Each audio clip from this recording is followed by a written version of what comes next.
He's like, well, if my mom had balls, she would be my dad. He's always like, WTF, mate? Saturdays are for competition again. He was 40 points back. Wakey, wakey, Lando. Wakey, wakey. Look at that gap. Without Kimi Antonelli, Max wins the championship. That's like something you'd see in the F1 movie. Is this the world champion hotline? Lando had to win his first against Max. The red light is on. That means live in the studio. Welcome, Formula One fans, to the Tyred Boys podcast. I'm your host, Justin. And I'm Aaron. I don't know if you remember us. It's been a while. It's been a little over a month since we had our last F1 race and episode with the two race cancellations in Saudi Arabia and Bahrain. But Justin, I am happy to be back. We had some really good racing this weekend, so a lot to talk about, but it is good to see you. It's nice to be back. I felt like I was wandering in somewhere in the in-between lands, not here and not there, but somewhere in between. So I'm happy to be back for Formula One. It was great. It seems like the teams put the time in between races to good use. Pretty much everybody came back, except some squads. Pretty much everybody came back with a reignited vigor, a bunch of new car parts on their racing vehicles. I think we had some fun at the Miami Grand Prix for sure.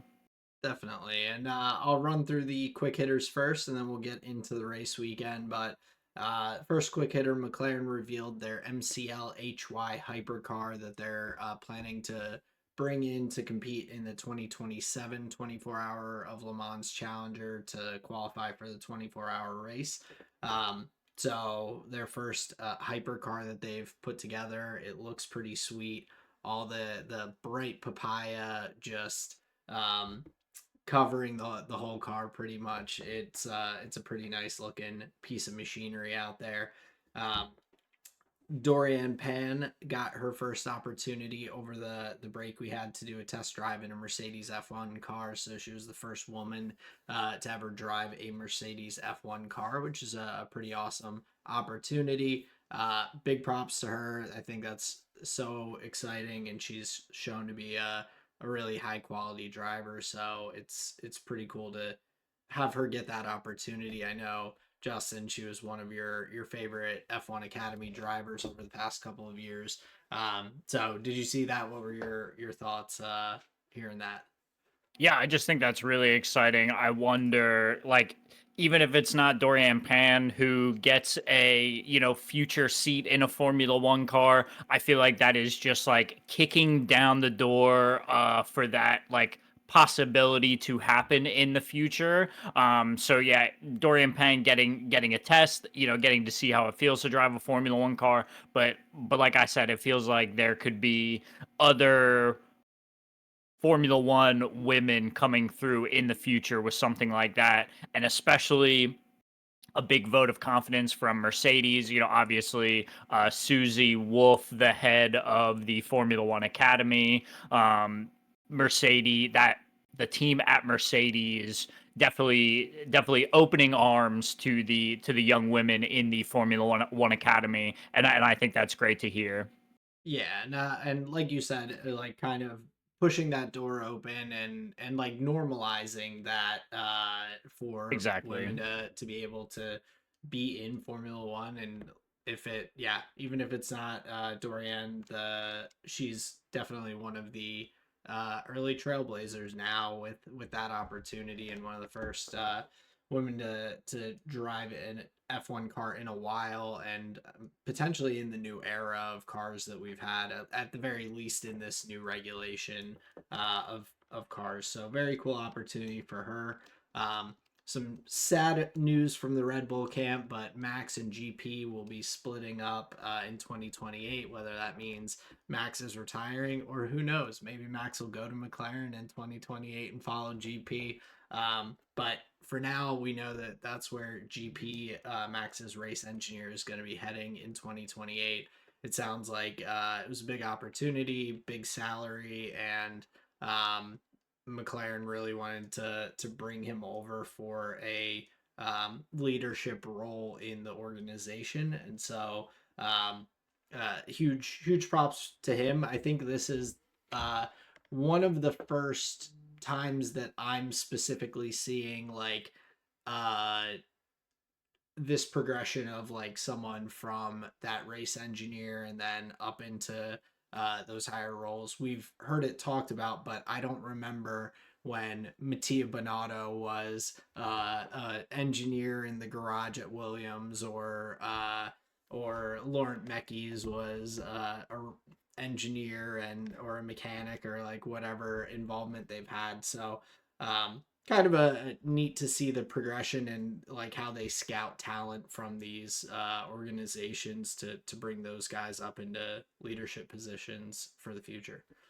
Yeah, that's an interesting point. Even though you don't see everybody's, origins or genesis, there's obviously something that they're bringing to the table, either, on race day or behind the scenes or whatever. And I mean, like, there is something to be said for the man in the chair, that's getting Mm-hmm. the champion home safe. Yeah, and clearly McLaren values what they saw GP is bringing to the table, so that's a really cool contract, and it's good for me too because you got to break up the team. It's unfair. Well, I was gonna say if they probably looked at it and they're like, if he can deal with Max, he can deal with anyone. So Anybody, exactly. so yeah, definitely a big opportunity for him, and so good or congrats, I guess, to you for that future. I hope it pans out because I like GP a lot. So I won't be a hater even when he's over to McLaren, but uh to the next quick hitter, we had the announcement that Colton Herta is going to be driving at FP1 of the Barcelona Grand Prix for Cadillac. So he'll get that first opportunity for a practice session coming up before too long here. Um, Other news was that Saudi Arabia may be coming back onto the calendar. There's conversations of pushing Abu Dhabi back a week and bringing Saudi Arabia in as the second to last race. So trying to make that up, even if we're not going to be able to do that and Bahrain. So we'll see. I guess, of course, that depends on what the situation is in about 6 months' time, but we'll get there when we get there. If you could only have one of the circuits, Saudi Arabia or Bahrain, so Saudi Arabia is Jeddah, which one would you rather have on the calendar? Probably Jeddah. I feel like I there's been more moments that I think of from Jeddah versus Bahrain. Fair. Bahrain's a fine circuit and it's great that they do their testing there, so there's always a little bit more of that.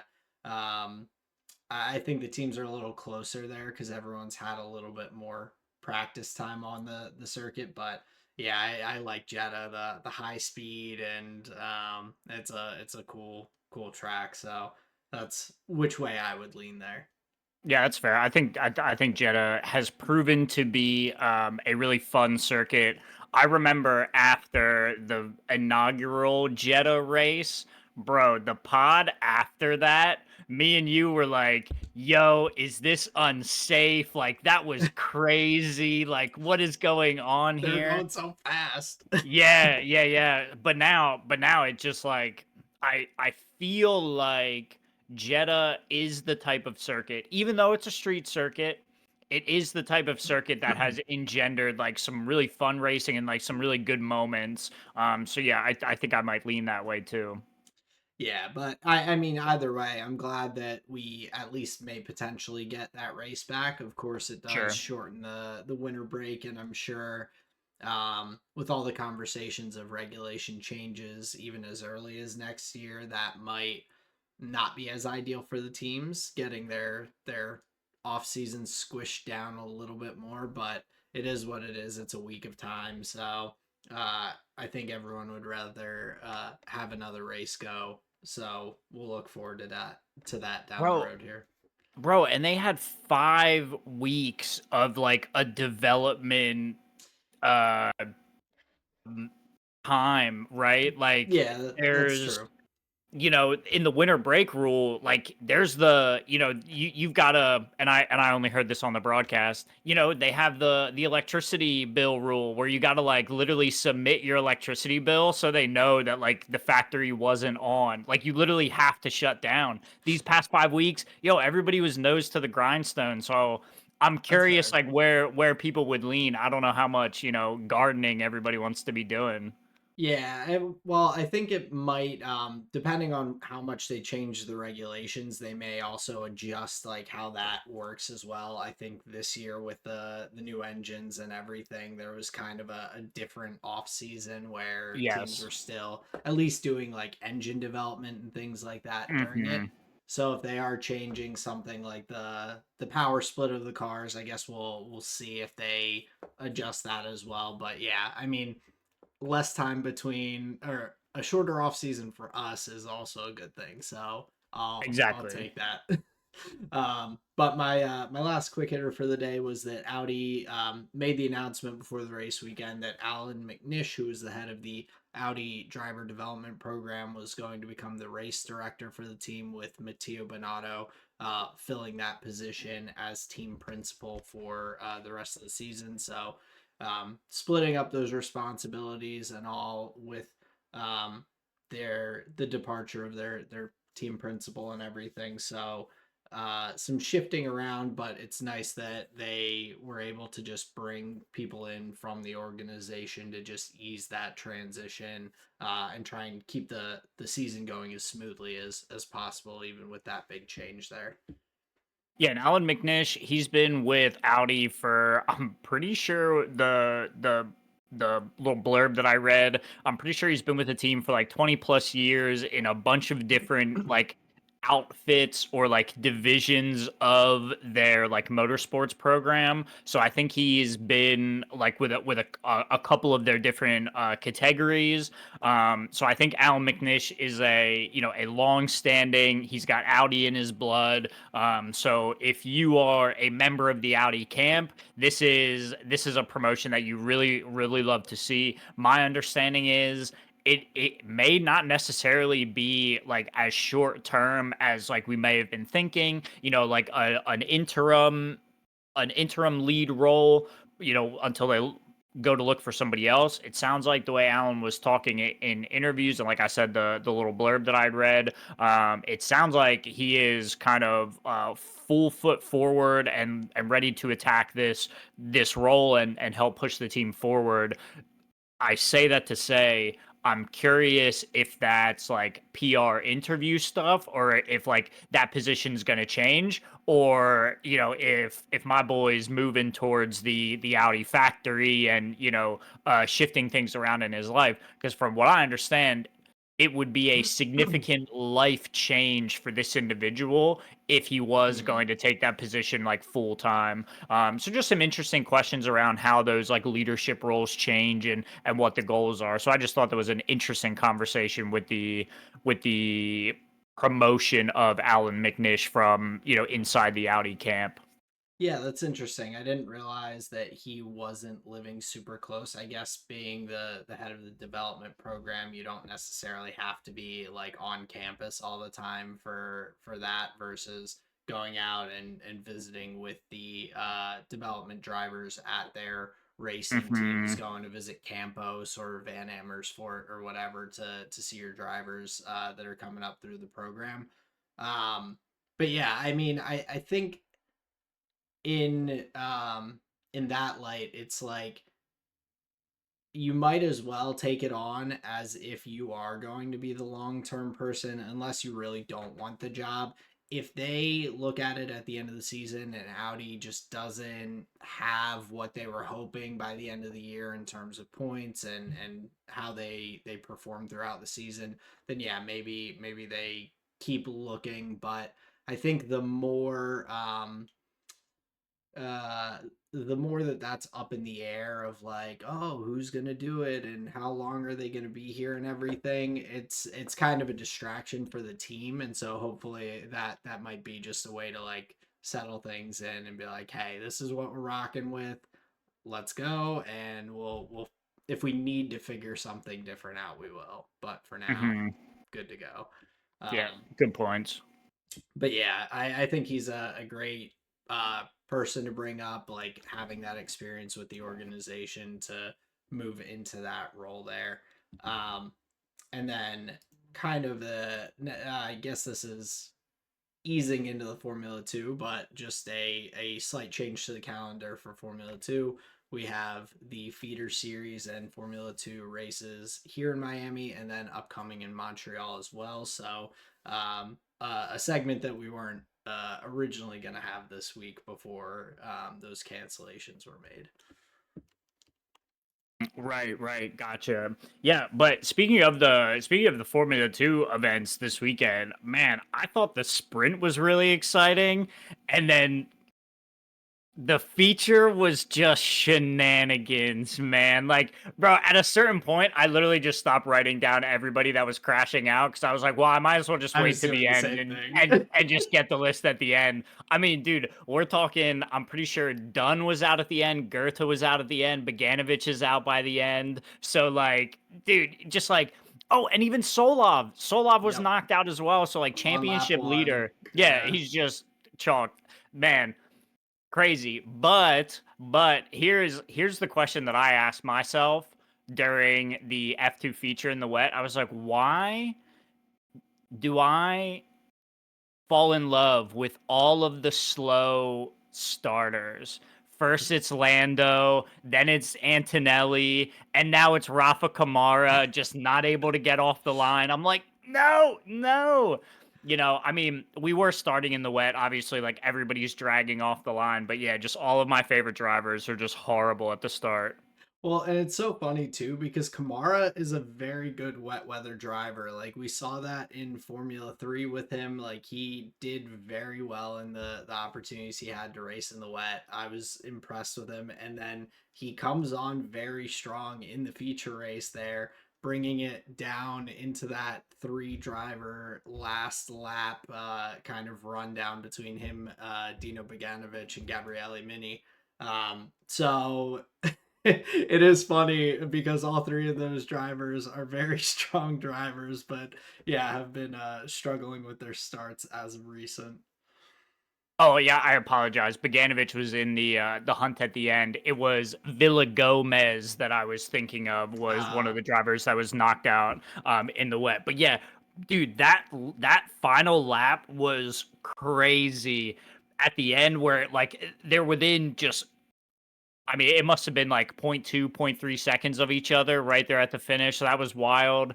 yeah. But what I thought was really interesting, and this is, going back a bit, in the sprint race, the end of that was really, really solid between Van Mm, Hoopen and Nikola Solov going toe to toe because they were trading that P1 position back and forth. It felt like the it's not really a hairpin, but it's like a tight left turn, turn 17 at the end of the second straight. It mm. seemed like that was the angle that a lot of people were getting their overtakes, just kind of trading positions back and forth. So Van Hoopen and Solov all the way to the end. And here's the point that I wanted to make: what you see from Van Hoopen at the end, that's all pressure. That is just all pressure that he's feeling because they're basically unforced errors. Like it Mm. wasn't wheel to wheel in some of those scenarios. So I feel like Solov did a great drive, not letting the back and forth nature of that battle get to him because he was the pole position sitter at the start of the race. So I think him being able to defend Van Hoopen on the attacks and maintain that P1 position at the end of the race, I thought that was killer. I thought it was such a good drive from Solov, and it was just fun to watch. I mean, that was an entertaining race to be sure. Oh So I yeah. thought both of the F2 events for those reasons were really exciting.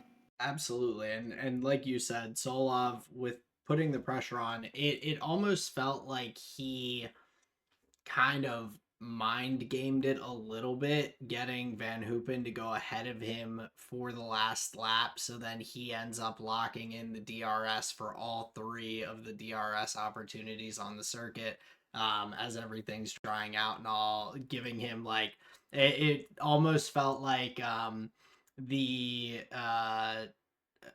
the F1 races in previous years where they were like baiting each other across the DRS line first and everything. And so having that opportunity to put the pressure on, I thought it was really, yeah, strong race from Solov and a smart race from him, but very exciting. 0.1 second difference across the line. Like you don't see that in F1, F2, F3 really ever being that close. Like that's pretty insane. So it's two pretty exciting races here on the weekend for Formula 2, and I was actually kind of surprised, and I think they like I don't know why I doubted it on the broadcast, but they said the first time Formula 2 has come to North America, and I was like, they've never been to Canada before. I was like, that just doesn't feel right, but I think it actually is. That's a pretty crazy thing for Formula 2, and I guess it makes sense with not wanting to transport the cars like all the way over if possible, or back and forth as much, but yeah, a cool opportunity to get some F2 racing here in the US. Yeah, and I'll be honest, I thought Miami made for some really good Formula 2 racing. Like I thought that was great. So I'll be looking forward to next year's Miami round, like for sure. Yeah, hopefully they maybe they can bring it back next year if I guess it all depends on calendar, but I would not mind it. I thought that the circuit suited it very well Hmm. as well. So definitely a strong weekend. Before we get over though into the Miami Grand Prix Formula One weekend, we just want to remind you, if you're listening with us, if you're here, especially after this long break, don't forget to turn on your notifications, like, subscribe, um, tell other Formula One fans in your friends, family that would want to join the community. We'd love to have you. So thank you all for listening. We really appreciate it. Back to the episode. Alrighty, so coming into the Miami Grand Prix here, we've got the hot seat for the Miami Grand Prix. I'm gonna shake things up on you just All live, right. live on the air. So for the fans listening, this episode is gonna be the first episode where we're like shifting around the format of the show. So Okay. we're kicking the hot seat to the end of the episode. Once we cover the Miami Grand Prix, the hot seat now is going to be a nice little appetizer, a nice little whet the appetite for the next race. So the questions for tonight's hot seat are going to be looking ahead to the Canadian Grand Prix. So we'll do that before the cool down lap. But here's what I've got in place of the hot seat. Now you're like, man, I liked learning some things here before we get all silly. I've got you covered. All right, so we're gonna learn just a little bit about the Miami Grand Prix. Just a little bit. We're going to talk about some more light topics of conversation. We'll just spend a couple minutes here. So first, I just want to talk about the circuit itself. So the inaugural race took place in 2022 with Max being the first winner. If you remember, everybody clowning the oh, there's fake water. Look at the like tiny yacht chairs and all of this. We all remember the first Miami Grand Prix. We're all laughing. Miami Grand Prix is actually a very interesting layout. If you'll notice, turns 13 through 16 are like a very to my mind now they're actually like a very iconic piece of the racetrack. We'll get to that in a little bit. So the circuit is 5.41 kilometers. The layout features 19 corners, three straights with top speeds over 350 kilometers an hour, so it can get very fast. However, it's an easy track to overdrive. The previous year's champion, Lando Norris, states that the circuit is one where slow is actually faster. You want to be very mindful of your line. You want to be very mindful of specifically entry speeds because your exits are very important on this circuit, specifically in Sector 2. Sector 2 features primarily medium and slow speed corners, and this is where you can get caught out because it's a temporary circuit, meaning it's not there all the time. What that means is the grip is much lower because they're dirtier surfaces. They're not being cleaned off by like regular racing, right? So Sector 2 can prove like a bit of a challenge. And then for Sunday, for the races, we've got 57 laps of racing for a distance of 308 kilometers. And there are elevation changes. Most of, Aaron, you and I, when we talk about circuits that we love, what do they feature? Significant elevation changes, Oh yeah. Spa, the Red Bull Ring, Interlagos, name it. Like all of these circuits have undulations and ups and downs to the circuit as well. Mm. So elevations featured between turns 13 and 16, and this is my favorite part of the track, the very technical chicane into tight left-hander where you go under the bridge. In my opinion, it's actually one of the more interesting challenges that the Formula One calendar offers. So I'm always happy to be here at Miami because of that. Like, it's effectively the end of, I think it's the end of Sector 2 going into Sector 3. So I really like that part of the racetrack. Yeah, and those are like we saw how challenging it was on the weekend. A lot of drivers throughout the practice sessions, qualifying, like going off, having times deleted at that turn 16 left-hander. They're making it through the chicane and just not getting stopped in time and everything for that corner and going wide. And it is a pretty interesting circuit with the layout. You've got to dodge the tailgating juices as you're coming around Hard Rock Stadium. That gives a little slipperiness to the circuit there and all.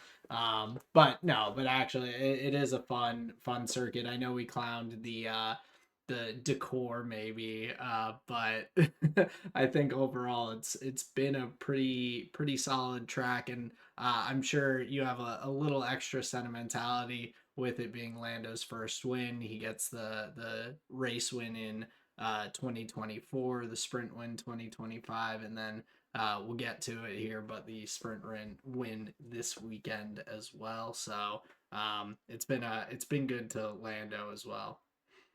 Yeah, he gets a little lucky with the safety car, but hey, a win's a Hey, win. Yeah, I'll take it. A win's a win. hey, in a couple Um, more years, people won't remember that. They'll ex- exactly. It'll first just be win the first Miami. dub. Yep, Yeah, boom. 100%. A couple other interesting things, and I'll just run through this stuff. Cadillac, it was their first home race. Obviously, it's just a year first for Cadillacs or whatever. But Cadillac had a bunch of fan engagements and activations, some of which that I thought were pretty interesting. They shipped a couple like new vehicle models that you could do like test drives on the circuit.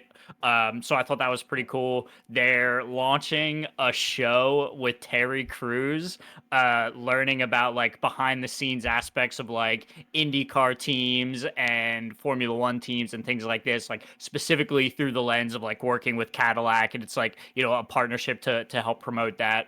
And then once we get on track, what I thought was pretty cool, custom liveries for the car and Yeah. bespoke racing suits for the drivers that incorporated like a bit of Americana, but still getting that classic black and white look that we've now come to associate with the Cadillac brand for Formula One, which I think is pretty sweet. So if you were a Cadillac fan, if you were at the Miami race, I just wanted to highlight some cool things that the like effectively one of the home teams got to kind of bring to the table for their fans that were coming out for the Miami Grand Prix. Sounds like they had a lot on offer, which was really cool.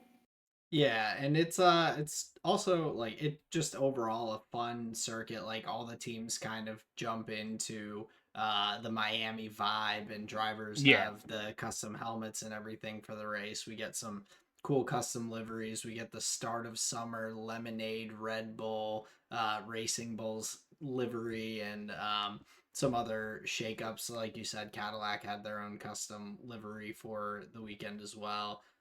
So some cool changes, and that's neat that they're going to be having a behind the scenes show. I think especially like to bolster their fan base and everything. There's a lot of teams that don't have as much like behind the scenes content, or you maybe get some TikToks or quick things here and there, but I think that'll, yeah, hopefully just bring them in, solidify their fan base a little bit more, and be like, hey, this is, we're letting you behind the curtain a little bit, with Terry Crews. So that's pretty cool. If you're a Terry Crews enjoyer, I was leery about him as a host, but Mm. as an entertainer, he's definitely got it going on. So yeah, if you're a Cadillac fan, that's definitely going to be up your alley. Oh yeah, that's the thing I wanted to mention. Produced by the team that brings you Drive to Survive. So Oh, cool. kind of tested in that format, which is really nice. But Aaron, I'd like to toss it back to you. Let's get into the Miami Grand Prix. I want to talk a little bit about some of the pre-race regulation changes as well that we had. So let's toss it there, and then I've got some. Basically, some contributions from the Formula One fans from the race conversation that I thought was funny, but we can toss them in a little bit later. I want to hear about the regulation changes from Prix. You get it. Yeah, absolutely. So yeah, leading into the weekend, we had there's of course, like I said earlier, ongoing discussions about the power split between the battery and the ICU, looking at safety and all these different things, particularly after Oliver Behrman's accident and all. So trying to figure out how they can adjust them to create better safety, as well as um, kind of moving away from some of these things that have been criticized by the fans, the issues with deployment and like this yo-yoing and everything. I don't feel like we really saw that as much this weekend after the changes. So I think that the racing looked a lot more competitive because it was, and not this kind of um, fake competition of one person's battery or whatever like you want to call it, but that just back and forth because people's batteries are charging or not charging at different points on the circuit. um so some of the changes that they made with the regulations here going in was less recharging on hot laps, so drivers are not hitting that super clipping and everything as much during qualifying, so their cars aren't hitting that top speed and then drastically slowing down all of a sudden because their battery's like, oh, it's time to recharge. So reducing that and keeping more consistent speeds for the drivers. The MGUK was reduced to 250 kilowatts. None of these numbers actually mean anything to me, but basically, reducing the boost on straights to avoid the closing speeds being at super big differentials, with the drivers, more for that safety. Um, Super clipping power increased so that when it does go into the super clipping, it charges up much quicker, so you aren't losing that speed for you're losing speed for less time, and so maintaining that higher speed for longer.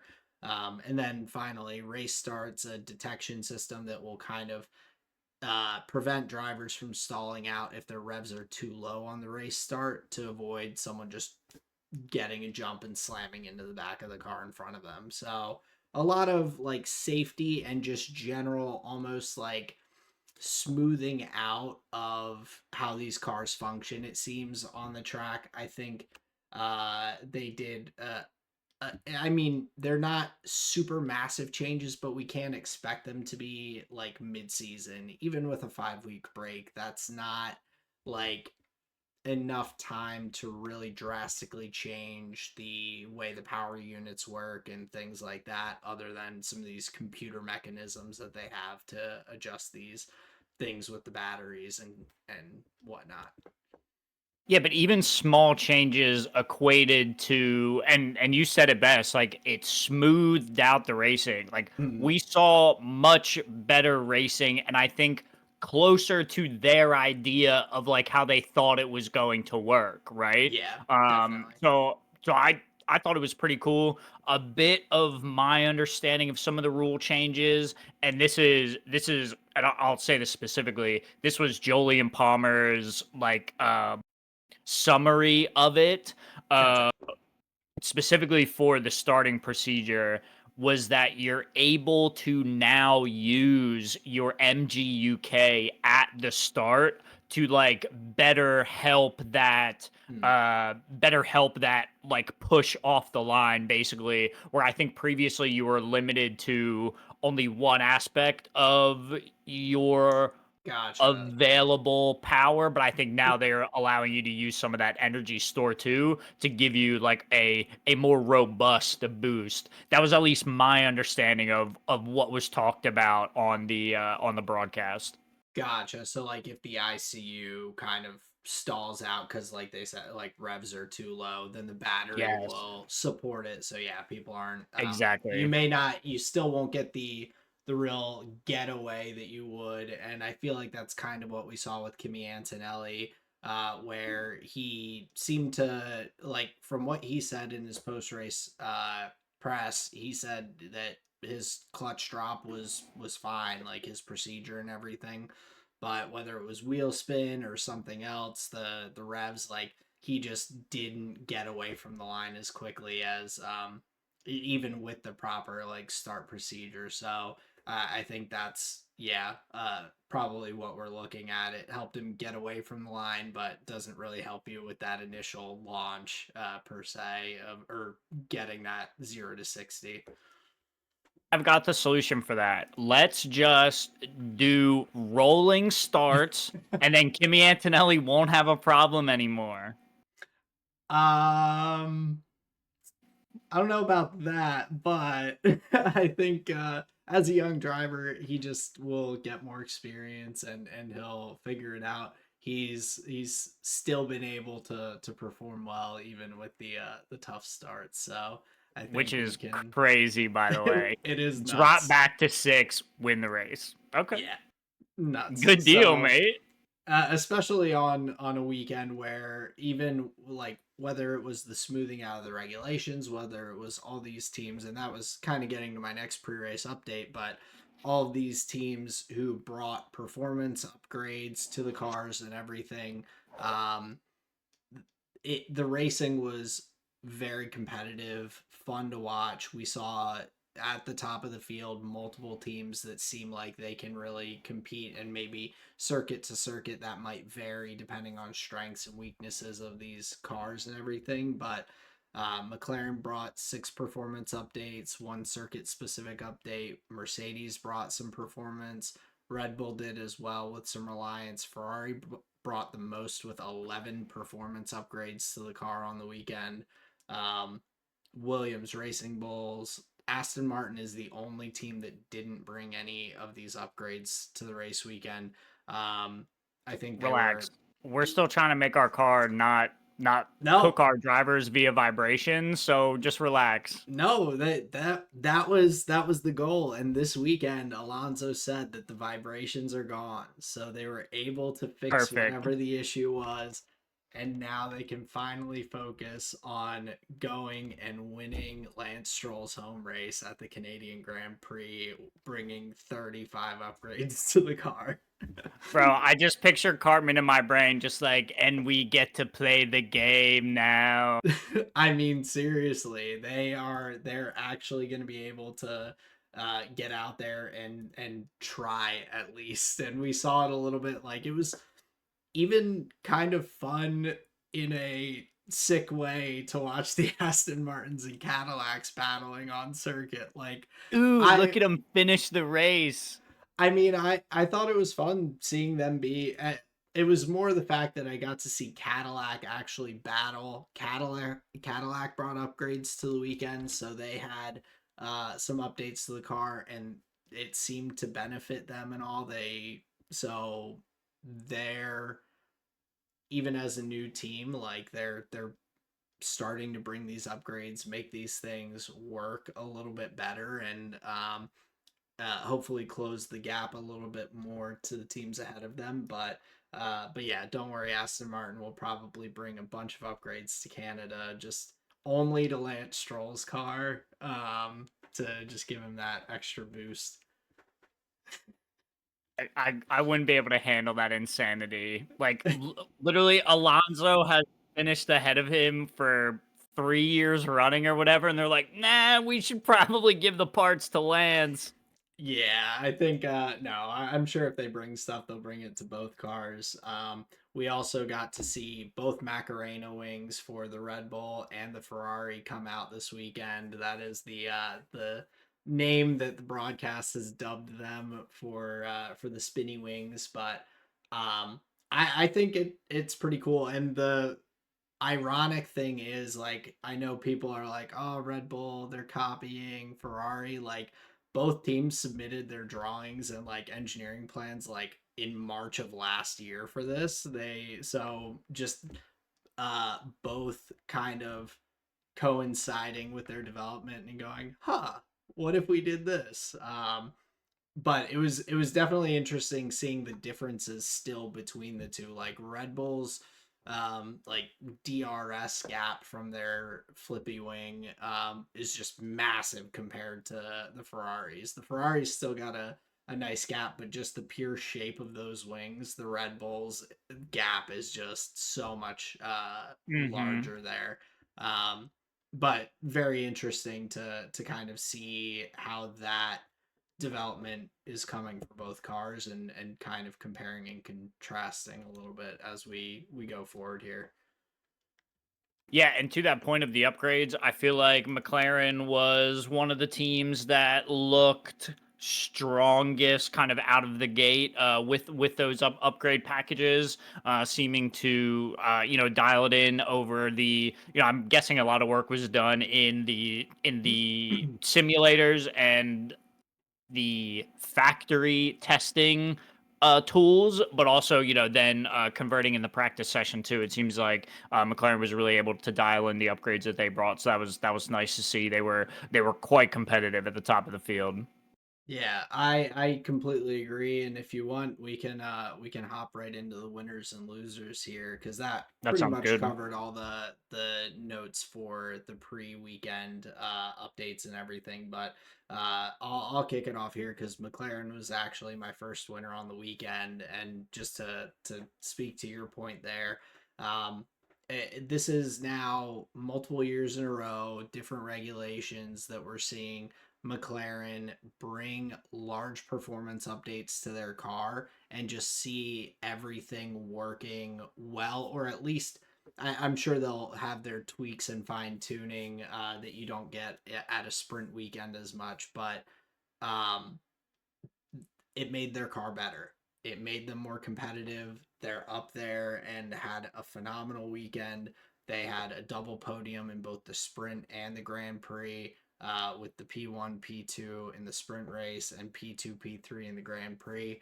I don't think anyone really, at least I did not anticipate the McLarens immediately jumping up ahead of the Ferraris to that competitive level against Mercedes and all, and in even knocking Mercedes down a peg a little bit this weekend. So just big props to them on this weekend with both the upgrades to their cars that I'm sure we'll see as they fine tune them will like make them even more competitive. But I'm just very impressed by one, the driver's performance on the weekend, but two, just the engineering and how smoothly these upgrades just seem to go with the McLaren team the past few years. Yeah, definitely went really well and kind of in line with, like you were saying, what we've kind of come to expect from McLaren's development packages. Yeah, my first winner here is Oscar Piastri. If you look at the weekend overall, stellar, I think. Only kind of area that he struggled was in the qualifying session, where a track like this, where it was kind of evolving pretty quickly. Times were dropping as laps were getting put down. So I think Oscar kind of got out of sync in that regard. So it was tough for him to get a banker down, but thankfully got out, or well, thankfully for him, got out of Q1 and was able to grind his way up through the qualifying sessions. But yeah, that first session was looking pretty rough for him. But overall, I think Oscar Piastri kind of bounced back from that, got good points for the McLaren team, and then both for himself, where I think he is really looking to stay in contention. Kind of letting an opportunity slip last year. I'm thinking he's wanting to do his best every session, and that kind of proved here this weekend. Yeah, and it's still so early in the season and all. There's a lot of racing to go and a lot of points out there. So this is kind of when drivers really need to make sure they start putting together some good strings of weekends and everything if they're going to stay in contention. And after a slow start, like to jump up and pick some big points up there. Still, obviously, a little ways back from the Mercedes, as pretty much everyone is here in the driver's standings and constructors. But that's the start of like the turnaround that you kind of want to have, and I think we could very easily see an extremely competitive top of the table here as the season goes on, particularly with Mercedes and McLaren, and I'm sure Ferrari will dip in there as well as we go on. So yeah, solid weekend for Oscar. My second winner here was Williams. I just was happy to see after a really slow start to the season, a lot of early struggles. They brought some development to the car, dropped some of the overweight nature of their vehicle, and then were able to snag points in P9 and P10 in the Grand Prix. Wasn't the perfect weekend still, but overall picking up those points, jumping up ahead of Audi on the table there in the constructors is big. And I think after how strong Williams seemed at different points of the last couple of years, it was kind of disappointing to see them struggling early on. So I was glad to see them put together a nice weekend and scoop up some points when the opportunity presented itself.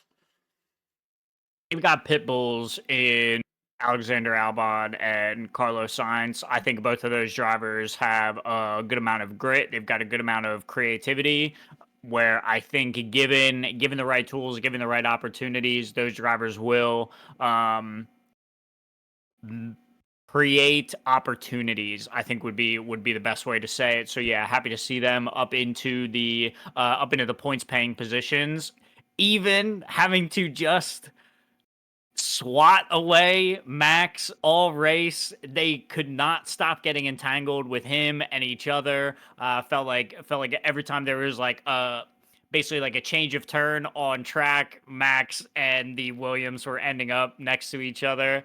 I'll tell you, brother, I was howling during Carlos Sainz's radio Yeah. message because that onboard from Carlos Sainz is incriminating, brother. He like slides right through, he like bangs him out of the way, punches him in the head, flips him over, and then like keeps on driving, bro. And Carlos is just like effectively just like, damn, what an asshole. It's like, Yeah. yes, it's Well, crazy. and it's the comment that we've heard other drivers say. We've heard Yep. Fernando say this about Lewis at points over the last couple of years where he's like, this guy doesn't know how to race wheel to wheel in the midfield, and because he's not used to it. And so similarly, Max definitely, when he's in those positions, he's like, well, I gotta make it while the sun's shining. Let's get after it. I gotta make an overtake at every turn until I'm back up where I was. Like, and some of them are a bit of a stretch, and I think to some extent work more so because the other drivers are just like, I know I'm not in a race with him, so Yes. I'm not gonna hurt my race fighting a faster car like that. However, Max also should like, I mean, I love seeing that VER just tick up the standings ladder there on Sure. the side, but I completely understand where Carlos is coming from in that situation. Like Max was just impatient and kind of bullying his way up through. But yeah, aside from Max, just putting on the bulldozer, yeah, I think Williams did a great job. Similarly, I picked a team here for my winner. Alpine looked wicked good.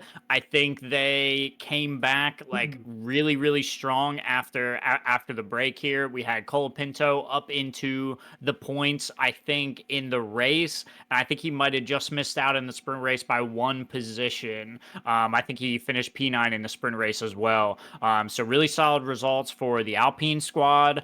Gasly was in similar, like had similar pace to Colapinto's car. Unfortunately, Gasly got wrecked during the race by Liam Lawson again. This guy is reckless, to say He the least. he claims Dude, it was a gearbox issue.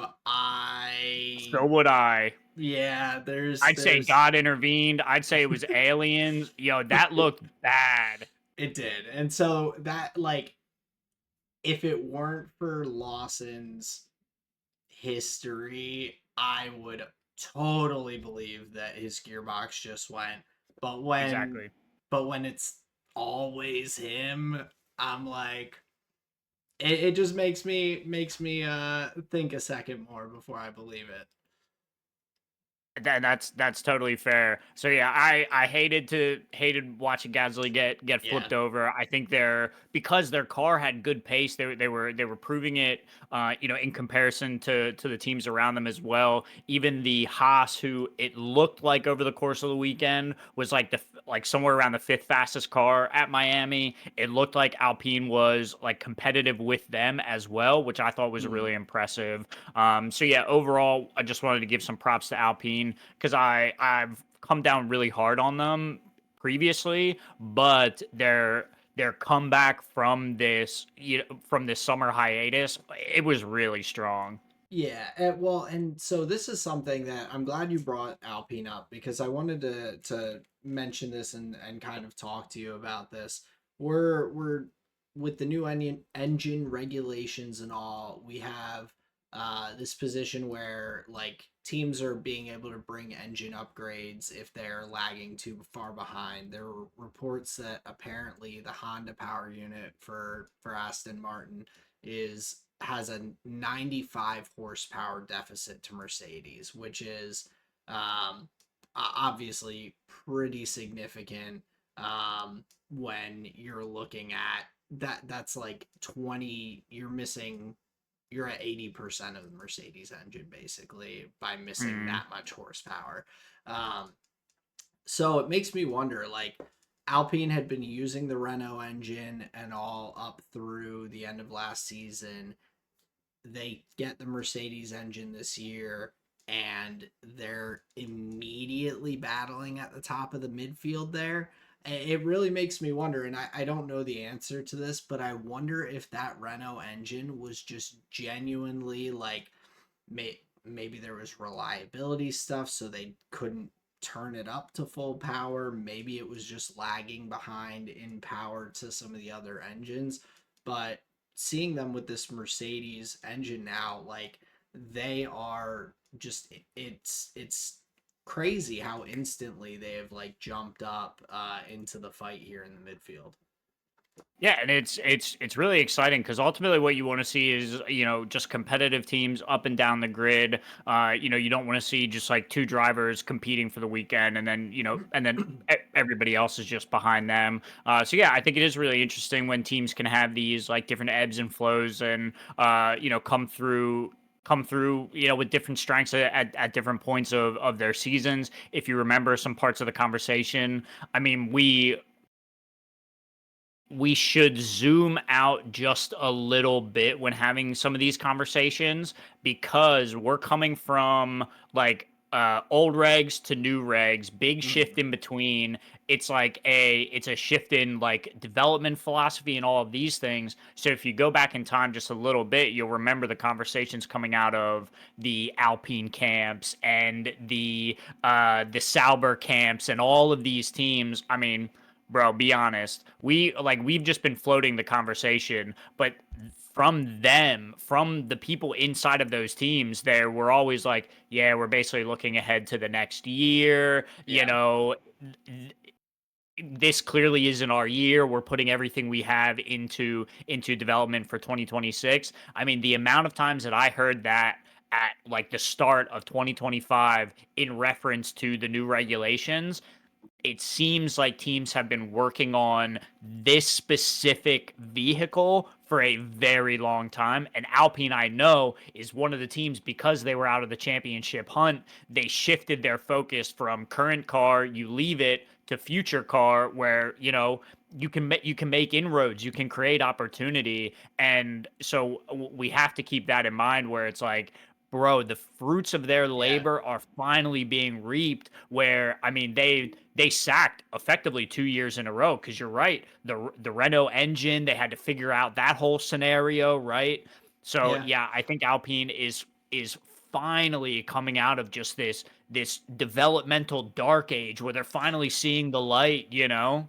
Yeah. No, that's a good point. I hadn't really taken that into account with the amount of time that they, or the fact that they've spent more time than a lot of other teams on these new regulations and everything. So definitely positive to see them having some good weekends. Gasly's had a really strong season up till this point, and then Colapinto getting the P7 after Leclerc's penalty and everything is huge. They've jumped up to P5 in the constructors standings, ahead of Haas, ahead of Racing Bulls and everything. So really, really strong weekend from them.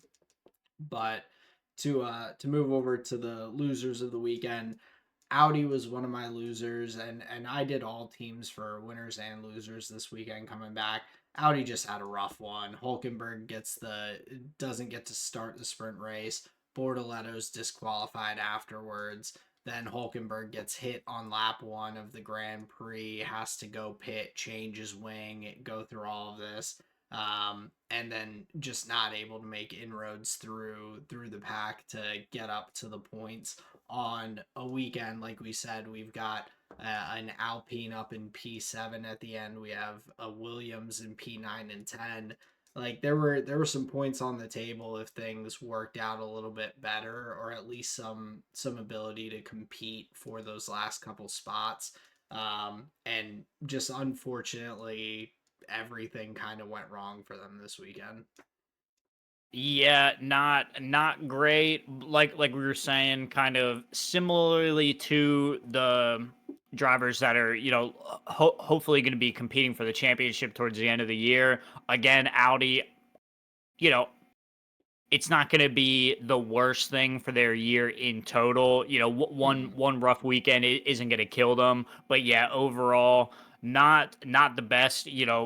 Weekend in a vacuum. Of course, the Hawken podium fans were dying right now. We just want to see him continue to do well. So yeah, Audi suffering a bit of a tough weekend at Miami. Yeah, definitely. And so then who did you have for your first loser here on the weekend?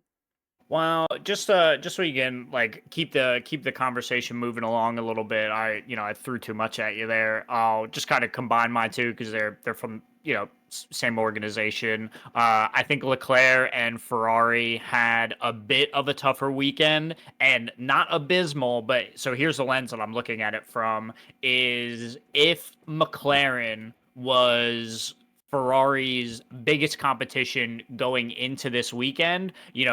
Mercedes is a little farther ahead. McLaren looks kind of similar to us in the like developmental race. That's kind of who we're edging with right now. Compared to McLaren and what they were able to bring to the table and the like continued reliability that McLaren has had here, I think Ferrari really lost out, especially in the constructors championship lens to them, where it seems like McLaren was just able to edge out a little bit better here. Specifically with Leclerc then as well. Unforced error at the end of the race. I'm not sure like all of the factors that led into it. I think it was like a partially tire concerns. You know, he was definitely pushing as well. So Leclerc giving up some points there at the end of the race. Not terrible. You know, he didn't fall out of the points, but just in thinking of the long term with McLaren and Mercedes being like their main competition, I think Ferrari would feel that they were lacking a little bit compared to them. Yeah, and I think with Leclerc, I mean he had an incident in the sprint race as well, if I remember correctly, where he kind of spun towards the end of the race, or no, he goes off in the second to last lap of the sprint race and loses some positions there, and then yeah, in the Grand Prix he um cooks his tires a little too much, kind of like Max did at the start of the race, and just goes for a spin, hits the wall, breaks his steering column, but not enough to to not be able to drag the car across the finish line, but wasn't able to take it through the racetrack to get there, cutting just about every corner that he could, but yeah, just some unforced errors, and obviously we're seeing that with a lot of drivers, especially here. There was like you mentioned earlier in the episode, like low grip. It's not a set track throughout the year. They build it for the race weekend and all, and so to go from uh P4 down to P6 and then get penalized afterwards to drop more points. It's just a really tough way for that one small unforced error of a spin to kind of compound on that on the weekend. And to your point on Ferrari, Lewis also just like he didn't have a bad weekend, but he didn't have a good weekend either. Like he wasn't up competing with some of those drivers that you would hope he would be able to. McLaren jumping up to the top, not able to keep up with Leclerc's pace on the weekend, and then Max with his upgraded Red Bull being able to get ahead of Lewis at multiple points on the weekend, maybe with a little wheel banging on the way through, but yeah, like Lewis had a just fine kind of weekend, which is not what you need when McLaren's jumping up and snatching podiums. Yeah, that's fair. Points in the sprint, points in the race though. Qualifies P6, finishes P6. I'm pretty sure. So Yep. yeah, it's passable. You know, Yeah. he's not giving anything away. He's still getting points for the team. But yeah, I think not stellar, but they're they're getting points in. They're still pushing along. So just in that, like comparing them to the other top teams, that's all. But you know, obviously they're still top three right now. Yeah, absolutely. So, like a bad weekend can happen. It can be a blip on the radar at the end of the season when you go through, if you're able to bring that performance the rest of the year. So but just losing points, you really you want to maximize every weekend, and this was a pretty big swing for the McLarens. Um, and then I'll just quickly wrap up through my second loser. I was having Go trouble, for it. but I had the Racing Bulls with Lindblad getting the do not start for the sprint race, and then Lawson's gearbox issue, taking out Gasly in the Grand Prix. No points on the weekend for the Racing Bulls, and just kind of didn't look phenomenal. Other than the car, the car looked pretty slick with the yellow paint job, but otherwise, it was cool seeing like a bright yellow car on the grid. I definitely like that. Um, Cadillac had an opportunity before they went with the black and white. I had seen some depictions. So yeah, Racing Bulls just a tough weekend, and also yeah, no points for them. So a um, one to put behind you and keep moving forward as we're heading towards the Canadian Grand Prix. For sure, for sure. Yeah, it looks like, and I say this with a whole bunch of like forgiveness, basically. It looks like Lindblad is really struggling with these cars. Yeah. He's definitely having some tough times, and it's I mean he's a rookie. He's the only rookie, so he's the best rookie and the worst rookie. So he's going through those growing pains for sure. But we've seen other drivers, like we said, like go going off at corners. We saw Verstappen and Leclerc spin out during the Grand Prix and everything just without getting hit. When Max spun, I was ready. I was like, who hit my guy? And then I was like, oh, come on, Max. Yeah, But nobody hit him. no one hit him at all. I was ready to put my dukes up, but yeah, I Yeah, think you grabbed your hall monitor sash, and you're like, all right, who's getting the penalty, dog? no, I had to keep it low key. I was at a 2 and a 4-year-old's birthday party, so I Okay. had it going there, and I couldn't make a scene, but but yeah, I think he's definitely had some struggles earlier this year, and hopefully they're just growing pains, and also just the kind of challenging nature that these new cars seem to have with the downforce and everything. Um, but yeah, definitely not his best weekend here in Miami. I would agree. I just was so impressed with him in his Formula 2 season. I'm just, just rooting for the guy. That's all. And it Mm. just looks like these cars are just like really tough to drive for him. It looks like he's just having to adjust to like a whole lot of new things, just like all at once. So yeah, I'm just looking for him to improve over the year for sure. Yeah, and I think we will see that because we've seen that he has some good driving qualities in him. We saw him in Hmm. practice sessions last year and all, and like looking pretty good. So yeah, I definitely think he'll progress as the year goes on. But um, some of the other kind of big talking points that I had, like I wanted to look at Mercedes a little bit with Kimmy and George. For one, they actually looked like Superman with a little bit of kryptonite coming near him. We had them losing out to the McLarens at just over the weekend total in points and everything. Lando getting the first non-Mercedes win with the sprint victory for the year, and they looked like teams can catch them here. But at the same time, Kimi Antonelli was just pretty incredible this weekend. He first driver to ever have win from pole their first three goes going from the front of the grid there, which is a wild stat. So 100% conversion rate here for his pole to victory.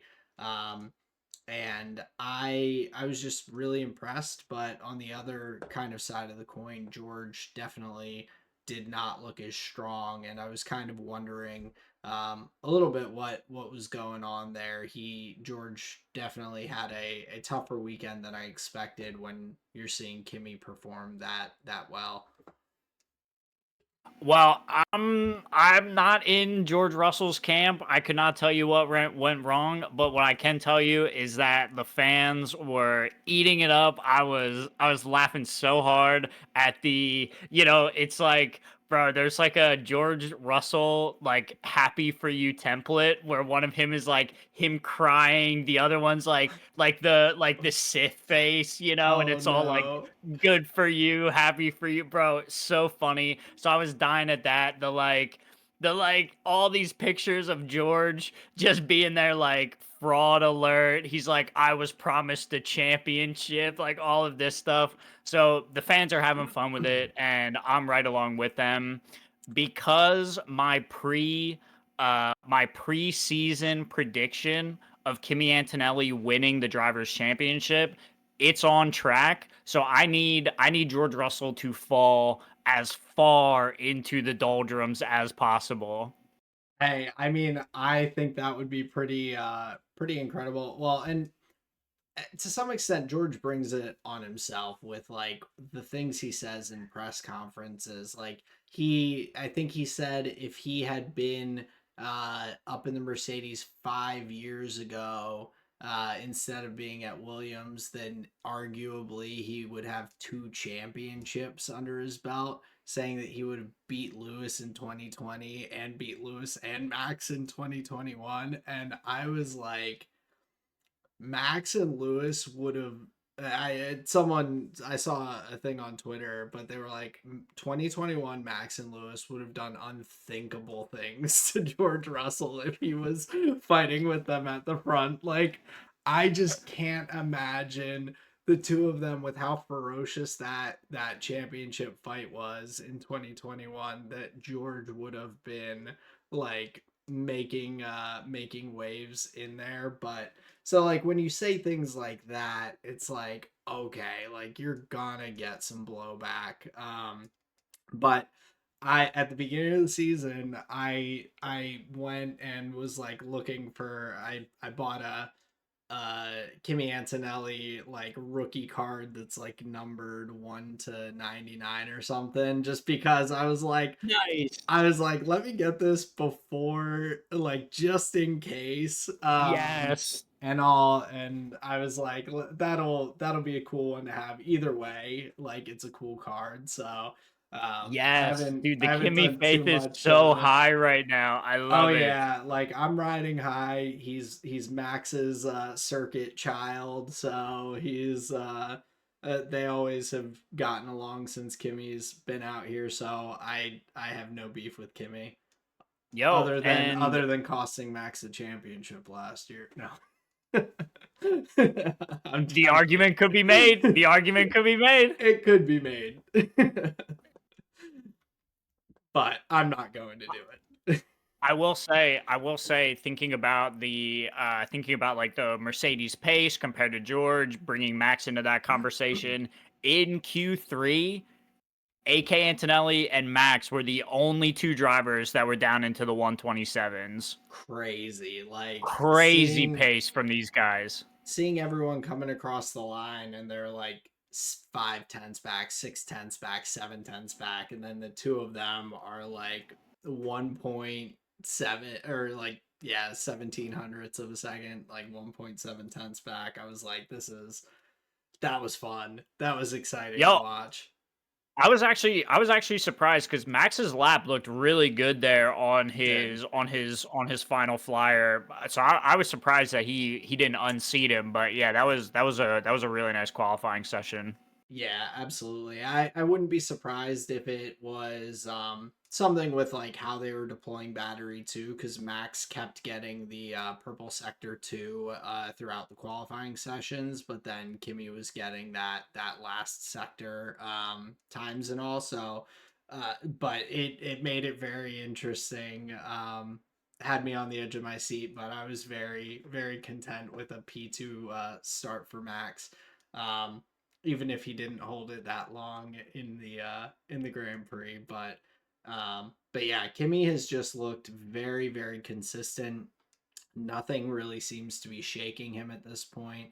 Obviously, last year he had a pretty decent early season and then struggled through a bit of the European calendar. So I'm definitely looking forward to seeing how he kind of bounces back or can hopefully continue this form going into that European section in a little while on the calendar. But because we see that for a lot of drivers where they have certain circuits or certain sections of the calendar that they just have a lot of strong drives that they put together at those tracks. Like Max seems from like that Coda to Brazil section just seems very strong, whereas some of these other drivers like Lando's had great performances in Miami.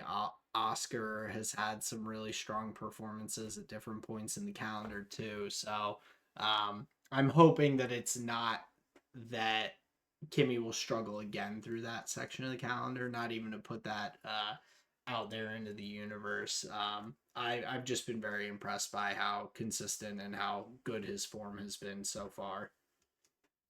Yeah, no, that I think that raises an interesting question about like performance level over a long season, right? Like that's kind of Mm, ultimately what you're talking about is right. how do these athletes stay at their peak performance over these very extended times, where they have to yes, they have to peak individually on any given weekend, but they also have to maintain like a a meta level above all of the weekends that allows them to perform each weekend Yeah. in and out, so they're not having big lulls in their, in point scoring or whatever it is. There's unfortunately no qualitative difference between any of the races. So every single race outing, there's 25 points available for that P1. So they all are like effectively weighted the same, meaning the races at the end of the year are just as important at the beginning of the year. So maintaining your level over what is now like these are the longest Formula One seasons, although now they've gotten a break, 22 races. They're still these like very long. These are campaigns, bro. Yeah. They say like, oh, like it's a marathon, not a sprint. No, it's a campaign, not Not a something marathon. smaller. Yeah, like Yeah, it's exactly. So yeah, I think for these young guys, maintaining that level over the long term becomes an important part of the conversation when yeah. you're like pushing for the chip.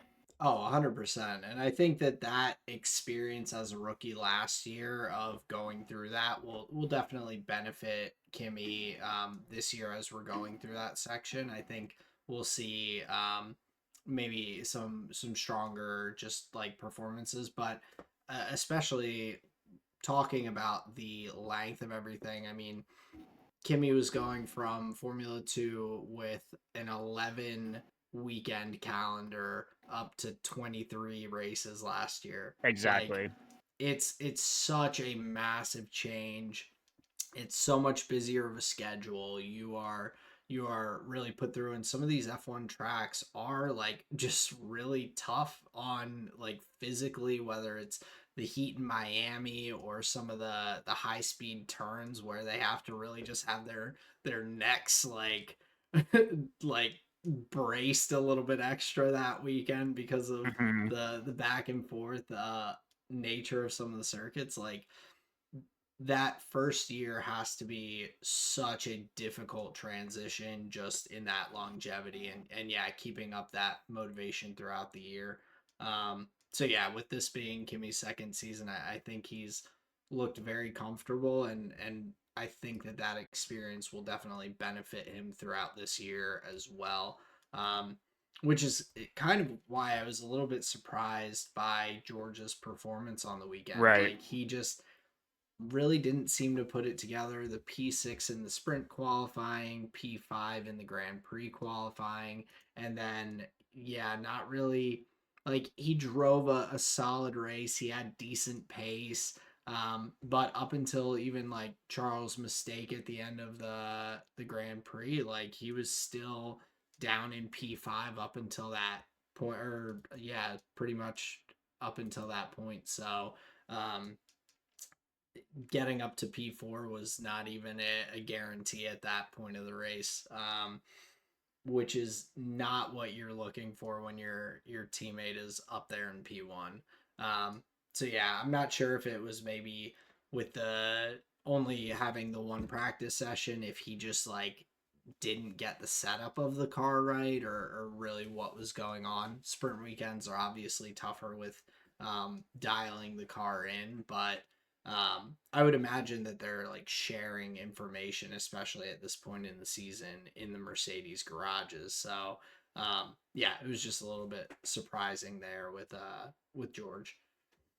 Yeah, it doesn't feel like these garages are like the garages from the 80s. Yeah, You know, they feel very like it feels like there's a little more camaraderie going on. especially this early in the season, new regulation. Like I think they kind of like Right. they everyone benefits from sharing that information versus like end of a regulation era where McLaren's like, okay, Oscar and Lando for this last go, you guys get to do your own thing. Papaya gloves Yeah, are off. yeah, we just say let him race, but if something unfair happens, well, Then we don't let them race, and then we let them race again. But yeah, I think I'm sure they're sharing things, so that's why it just seemed pretty strange because George, like, he's always been that guy who's like over the past couple years, like right there, ready to pick up the next best finish and all, and he struggled throughout this whole weekend, which you don't see too frequently. But one of the other drivers that I just wanted to note as well here with a really rough weekend was Isak Hajar. I was really bummed to see. Um, I've already been seeing memes about the Red Bull second seat just took a little extra to kick in, and I don't think that's the case, but um, yeah, his tough weekend just kind of kept getting rougher with I think he well, I saw that he was potentially going to get disqualified, but either way, like finished out of the points in the sprint race and then crashing in the Grand Prix, just like that small error clipping the inside apex. Like those cement walls are rough. Like we've seen it at a ton of circuits. We've seen drivers do that same bro, okay, he didn't crash. That wall came out of nowhere. Okay? thing. Jumped out at him. And it it shouldn't have been there. And I will say this: there's only one other driver on the grid who can call Isak and say, "Bro, I know how you feel," and it's Charles Leclerc at the swimming pool at Monaco. He's the only one who can say, "I know how it feels." But yeah, my heart broke when I saw that come up on the replay. And Yeah. here's one of the reasons why I'm such a fan of Isak, and I've given you a million reasons, but here's one more. His like I feel his frustration. Like that is literally me in that car, and like he has had something, pretty rough happen to him. I'm Mm, like I'm just a nobody, right? But that type of frustration, I understand it, and I see him, and I understand him on like, bro, he's like my spirit animal in that moment, right? So I get it. My heart went out to him, and I'm just looking forward uh to Canada, so he can come back stronger. Cause yeah, that sucks. That yeah. sucks to have your race end like that. Oh, 100%. And also just to like his after the qualifying sessions, he's like he's like I've been a 10th off max all year so far and now I'm a second off. He's like I don't know where that like how I'm that far off. And so Yeah. I'm just hoping he doesn't get too down on himself. I don't think he will. Like obviously last year with his crash in Australia and then bouncing back pretty quickly to have a really solid season. Like I he has some mental fortitude that he'll bounce back. But I was like I'm with you. Seeing him there like hammering at his wheel and just so frustrated and everything. I'm like, oh, it sucks. Like I like him a lot as a driver and being a Red Bull fan and everything. So it's not what you want to see, um, but yeah, I feel like he'll bounce back and bring it the next weekend out. And I just hope that performance gap kind of closes back up because he's shown that he can be right there with Max. So I'd like to see him continue that form. I agree. The one note that I'd be remiss to not bring up, and then we can push on through. I saw a hilarious edit in reference to like the rain conversation on the broadcast. It was always just 2 laps away. Yo, trust me, in 2 minutes we've got rain, cuz. Bro, they did an edit of like a truck moving at pace like towards a pole, and then just like kept cutting away like before it hit the pole, and it was just like every different angle of it never hitting the pole, like the Oh, rain never arriving. I was like, bro, that's actually just so funny. Cause yeah, I mean that was the biggest part of the broadcast that had like it just never went there, but like everybody was very concerned. So I just thought that was a funny angle, like from watching the race. The Hadjar bit, he was the only other driver that I wanted to bring up. Pretty much everything else we covered. that, Looking along here, I'm curious if you had any final thoughts before I put you in the hot seat. no. The only thing is just with that meme of the truck like getting like just about it just and I'm sure someone has made this already, but it makes me think of, and I can't think of the movie off the top of my head, but the guy is just like running super far away, and they're like, and then they like clip back to the people, they're like, oh my god, and then it clips back to the guy, and he's sprinting, and he's just as far away as he was before. Like he's like just not getting any closer, but looks like he's in an all out sprint. Oh Um, yeah. but yeah, definitely a fun weekend at Miami. Big props to McLaren there on the weekend with the sprint win and then just improvements with the double podium in both. And then mega props to Kimi Antonelli with 3 on the hop, I think is how they were saying it on the broadcast with these wins here. So a really strong weekend. We had the sprint race with Lando Norris, Oscar Piastri, and then Charles Leclerc as the podium finishers. And then for the Grand Prix, Kimi Antonelli, Lando Norris, Oscar Piastri rounding out the podium there.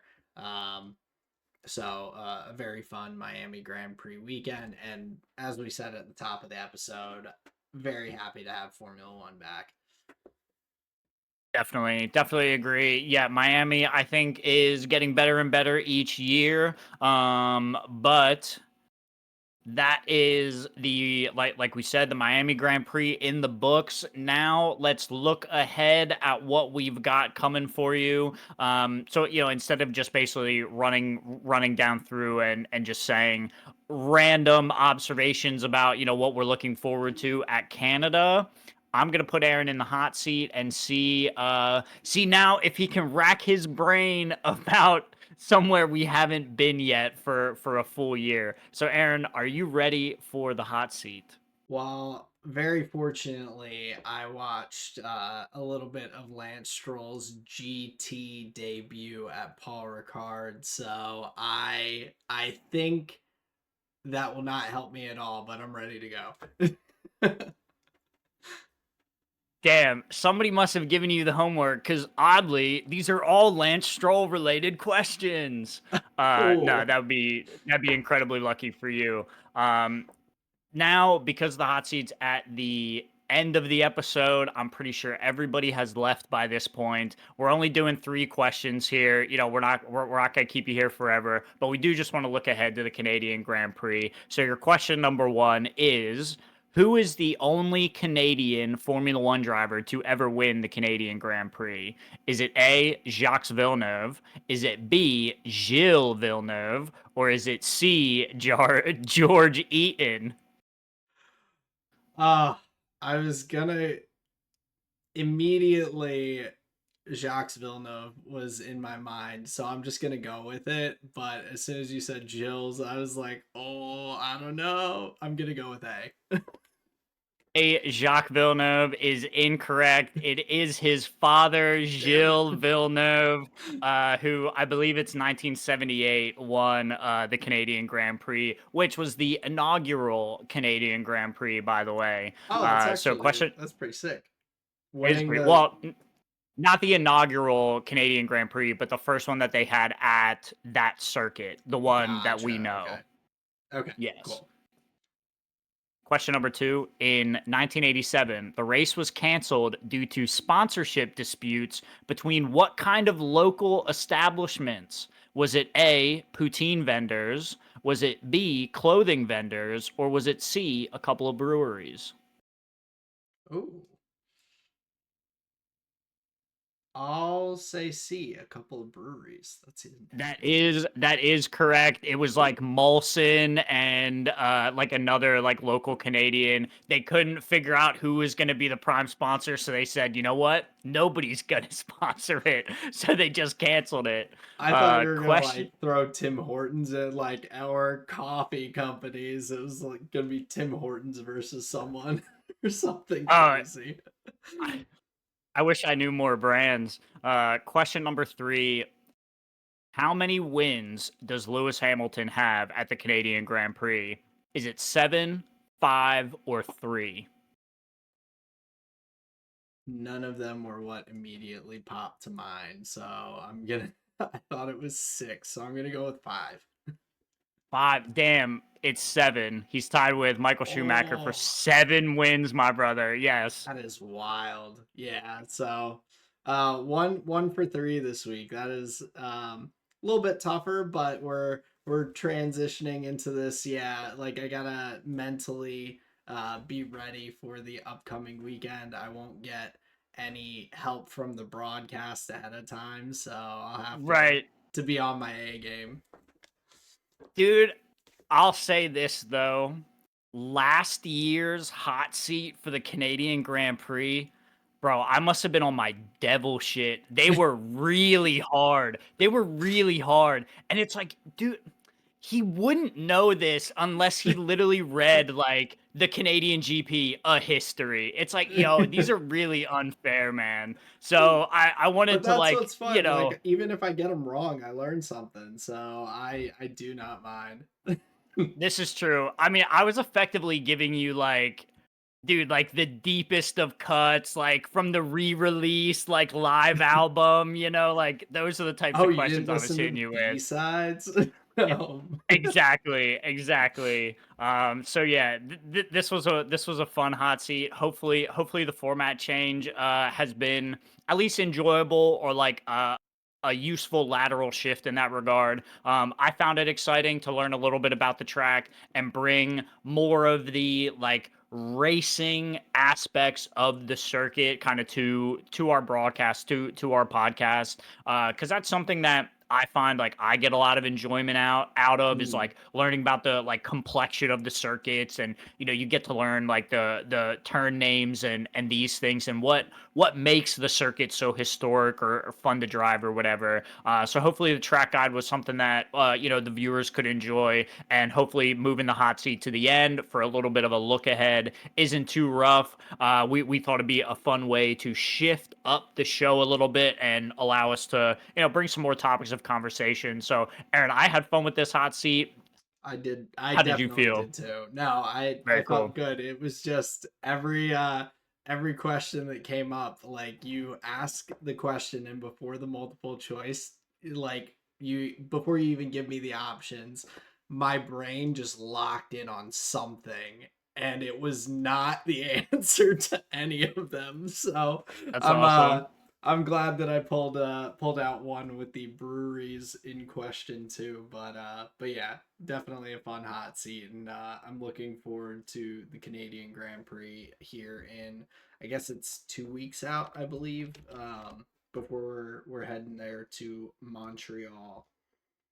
Indeed, indeed. We got one more segment for you guys. We'll do our as usual cool down lap here. We've got our rose thorn and seed for you. So Aaron, why don't you kick us off? Give me your rose thorn seed. Sure. So my rose is and this is a little shout out to you and some of the other guys here, but I have really I've enjoyed being brought into the little movie club here. I have talked for a long time about like how, oh yeah, I should watch that movie or this movie, and I've got this big list of like a backlog, and so I'm happy to like sometimes I just need that extra motivation, like to be get out and exercise and be running more. I need to have a race that I'm like training for, and so having this movie club, even if I don't catch every single week's movie, like I'm excited to get to watch some more movies that I probably wouldn't have gone and seen, and kind of just broaden my horizons there. So yeah, definitely happy about that. My thorn this week is just the ongoing kind of job searching and trying to figure out what I want to be when I grow up. I've just been trying to do all these little odds and ends to boost my resume and learn a little bit of C++ coding here and do a little bit of project management training there and just adding those things.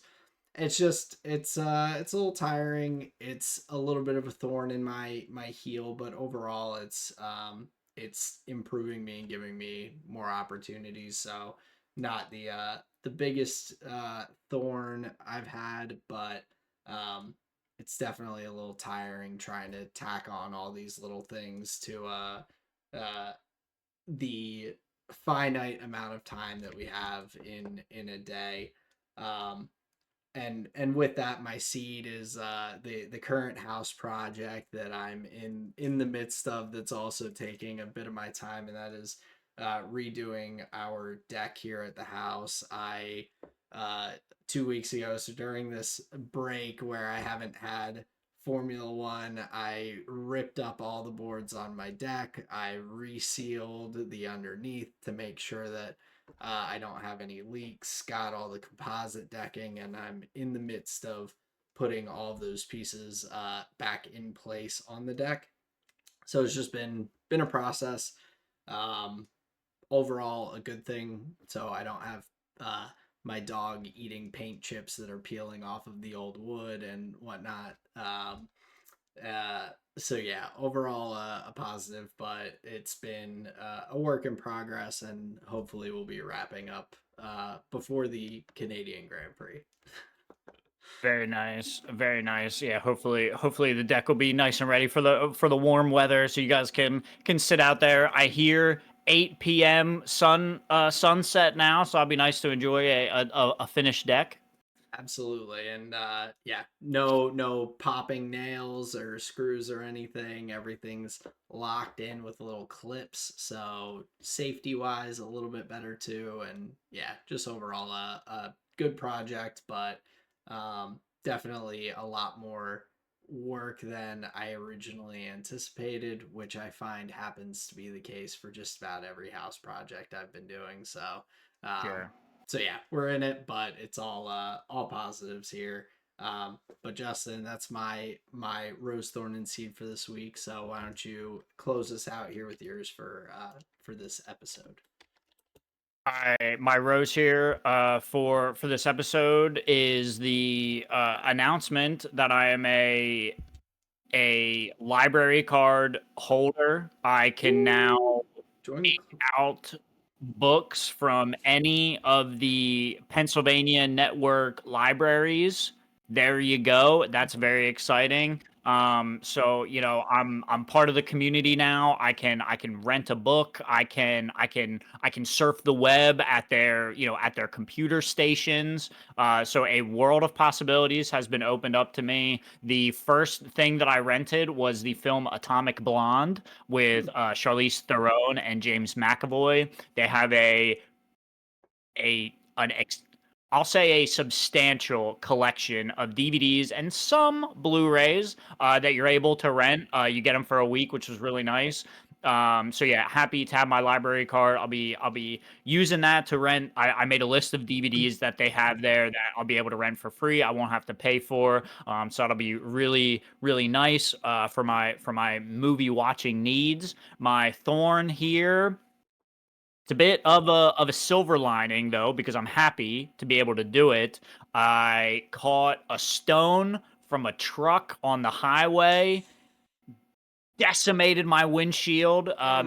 made it not so happy. So safe light repair, safe light replace. They hooked me up. I will say this. This is an unpaid, unfettered endorsement of this company. They had me scheduled for like a 3 o'clock appointment. They called me. They said, "Hey, we can get you in. Can you come in?" I said, "Yeah." So I got in early, and then I was done early. So these guys really locked in, and then the service, it was affordable. So yeah, I would definitely use them again. So in my car repair needs, Safelite really helped, and then able to parlay that into get my inspection done and get a nice oil change. So my car is um, road ready for the summer, which I like. So that was my thorn. So just a little bit of wallet pain, but I'll be safer and ready to go on the road. And then my seed. I'm kicking it right back to you because my seed here for this episode is our new addition to the movie group, Aaron. He's been a great addition. It's been lovely having you. We missed you on the last one, but I will say this: we actually did miss you. Basically, everybody was like, "Oh man, I hope Aaron puts his thoughts in. I really want to know what Aaron was thinking about this movie." So you are definitely welcome. People have enjoyed your thoughts, so that's very cool. Bring in back my neighbor Totoro to the group. That was Aaron's first pick. So that was really fun to watch. So yeah, definitely welcome addition to the group. We've got a nice little gang for our movie club. We're shuffling picks around. We're currently in the midst of an Alfonso Cuarón block of films where we're going to watch 3 films from this director in particular, and just enjoy what he's bringing to the table. Mexican national director, doing some really good work. So Aaron, it's been really lovely having you as an addition to the movie group. I appreciate it. And just to talk about Safe Light a little bit, Colleen recently got her windshield replaced. Similar thing, crack, and they came out to our house and did it that way too. So they had That's the great. mobile truck. She was able to just be at home during her work day. They pop by, do all their work, and say have a great windshield and go on their way. But yeah, I mean that, especially up here in PA, I feel like that happens frequently. I've got a couple little chips from rocks that I'm like, I should probably get those checked out before they turn into something a little bit larger. So you may have reminded me to do a little preventative maintenance with my car as well. Um, but yeah, definitely a solid fun cool down lap talking about all the stuff going on. We've had a long break, so I'm glad to get back to it and hear how life's going.